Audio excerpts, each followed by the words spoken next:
e les teddungal dendangal galleji sufiyankoji gondi do e leydi men ko nandi e lawol murid lawol tidiane lawol qadriya e lawol layen besngu cheikhna cheikh sadbou sarif o khayartu e besngu cheikhna cheikh mohammed fadil e besngu cheikh dum haydara khalifu ba daru salam ndogandu cheikh ahmed malainiso khalifu ba digan e Thierno abbas ba khalifu ba koyli alpha e Thierno Ousmane mamadou ayya khalifu ba rumde e cheikh mahfouska khalifu ba kahibubde e elage alfaka khalifu ba ngilo o ma ganduda ko kanko woni cheikh alwali Ndiaye khalifu kufti dinda lobudu cheikh Ahmadou Ndiaye e dendangal minibe mum o ma ganduda ko kanko woni imam ratib lobudu cheikh Daouda e jogo kongol makko Sadibou Sow ko kamɓe tigi noddi on e teddiniri on ngol ɗo kolol nayabol Ziyarre mboɓe mbaɗanta kala hitande Cheikh Ahmadou Ndiaye to sanɗo en ɓural malal kame daɗal kala woni lawol qadriya to wuro men malago lobbudu bandiraɓe on ñalawma noon nangama ñande mawbare 16 setto hitandi ujunnaji ɗiɗi e nogas e nayyi woni mardi le 16 avril 2024 to on to sagata gueɗe ɗodduɗal Cheikh Ousmane Ndiaye ɗo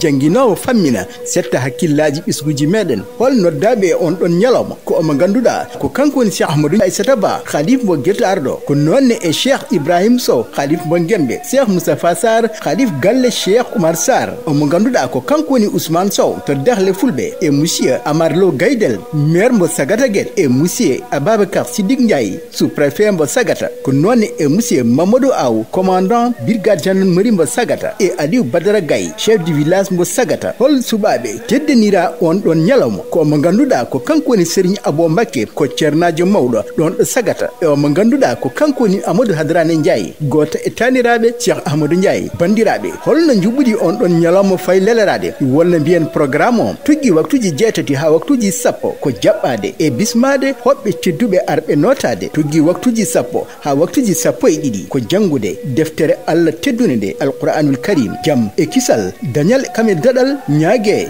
delo e aduna Allah o tuggi waktuji sappo e ɗiɗi ha waktuji sappo e nayyi babaɓe ɓe callegino juula birda ñaago jalluɓe ɓe coɗo jooɗo gorto jarto waktuji sappo e joyi ha waktuji sappo e jeetati ko zicrullahi belɗo no jumrini ko nonne e yewtere toɗɗinde gurdam barkinɗam e golle lobbe lobaɗe ɗi Cheikh Ahmadou Ndiaye waktuji sappo e jeetati ɗon woni jewtidal e hohoɓe tedduɓe arɓe tawtorede woni cérémonie officiel tesko bandam o mo ganduɗa ko kanko woni gando joɗɗo gandal gandinowo ɓiɓɓe julɓe suɓiɓe diine l'islam ɓe gona jumɓe on woni Cheikh Sadibou Ndiaye ma o yewtan en Cheikh Ahmadou Ndiaye e jokkere enɗam woni silatu rahim ɗum noon bandiraɓe julɓe julluɓe ha dakmati e barkeji mawɓe men dontuɓe nelaɗo men tedduɗo onon kala oɗon nodda e kewal e peewal